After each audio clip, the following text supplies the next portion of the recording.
ये कहानी पिछले रमज़ान के दिनों की है। मेरा दोस्त आसिफ़ और उसकी बेगम रज़िया दोनों दिल्ली में रहते थे। बड़े शहर की तेज़ी और नौकरी से वक्त ना मिल पाने की वजह से दोनों ईद की तैयारी नहीं कर पाए थे। तो संडे का दिन था और आसिफ़ ने अपनी बेगम से कहा कि जल्दी करो, हमें बहुत सारी तैयारी करनी है और हमारे पास सिर्फ आज ही का दिन है। ये कहते हुए आसिफ़ अपने कमरे से बाहर निकल गया और बाहर तभी उसकी नज़र बाहर बैठी हुई लॉन में उसकी अम्मी पे पड़ी। अम्मी जो कुछ ही दिन पहले उसके घर आई थी गांव से। इतने साल से वो अकेले रहती थी और पहली बार ईद मनाने के लिए अपने बेटे के साथ शहर आई थी। आसिफ़ कुछ सोचते हुए वापस अपने कमरे में गया और उसने अपनी बेगम यानी रज़िया से कहा कि रज़िया, तुमने अम्मी से पूछा कि उनको ईद पर क्या चाहिए? रज़िया ने कहा कि अब इस उम्र में उनको क्या चाहिए होगा, 2 जोड़ी कपड़े, और इसमें पूछने वाली क्या बात है, वो तो हम ला ही रहे हैं। आसिफ़ ने कहा कि अम्मी पहली बार हमारी घर आई हैं ईद पर, तुम्हें पूछ लेना चाहिए था।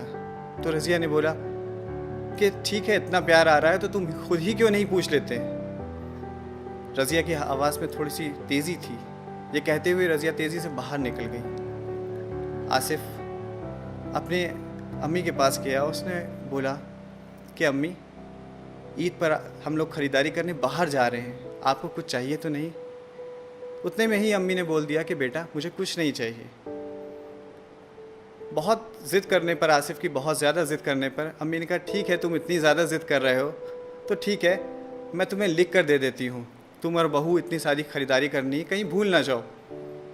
अम्मी कमरे में जाती हैं और कागज़ पे कुछ लिख के उसको फ़ोल्ड करके वो पर्ची दे देती हैं। आसिफ़ वापस अपनी कार में आता है और बैठते हुए रज़िया से बोलता है कि देखा, अम्मी को भी कुछ चाहिए था।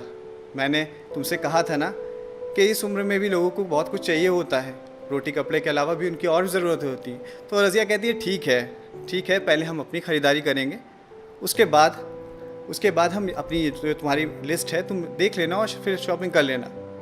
गर्मी के दिन थे, काफ़ी तेज़ गर्मी थी। दोनों ने अपनी ख़रीदारी करी और दोनों थक के जब वापस आए और कार में बैठे, आसिफ़ ने एसी को ऑन किया और वो ठंडी हवा उसके चेहरे पे पड़ रही थी।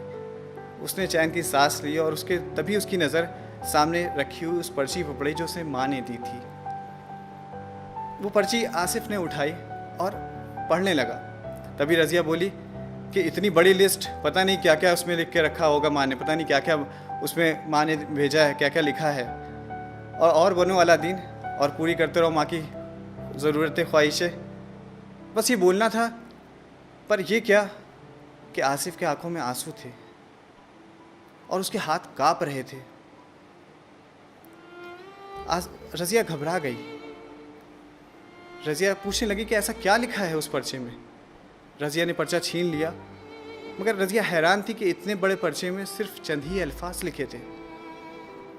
उस पर्चे में लिखा था कि बेटा, मुझे ईद तो क्या, किसी भी मौके पर कुछ नहीं चाहिए।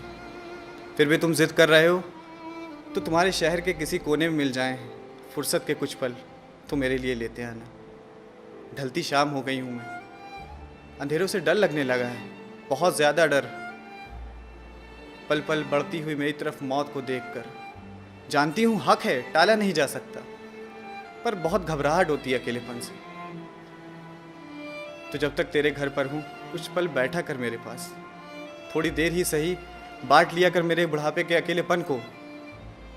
बिना चिराग जलाए ही रोशन हो जाएगी मेरी ज़िंदगी की हर शाम। बहुत दिन हो गए बेटा तुझे छुआ नहीं, तो फिर से आओ एक बार मेरी गोद में, सर रख, मैं सहलाऊं तेरे सर को और मुस्कुरा कर लगाऊं मौत को गले।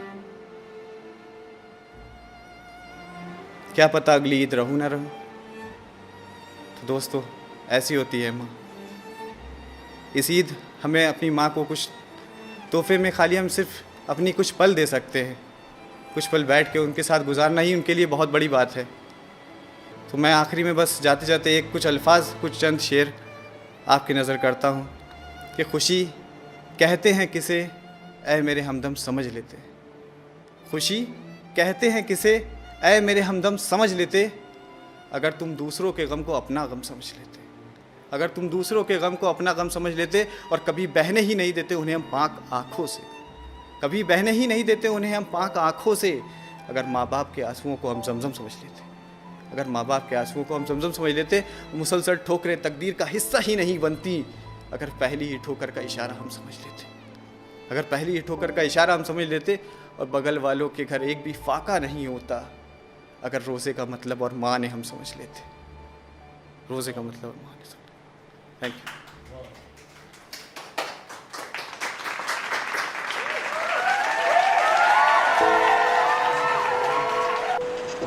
दोस्तों, चाहे ईद हो या दिवाली, अपने माँ बाप को ज़्यादा से ज़्यादा वक्त दें और उनके अकेलेपन को समझें। और अगर आपको मेरी ये कहानी अच्छी लगी हो तो हमारे चैनल को लाइक करें, सब्सक्राइब करें और ज़्यादा से ज़्यादा इस वीडियो को शेयर करें। Thank you.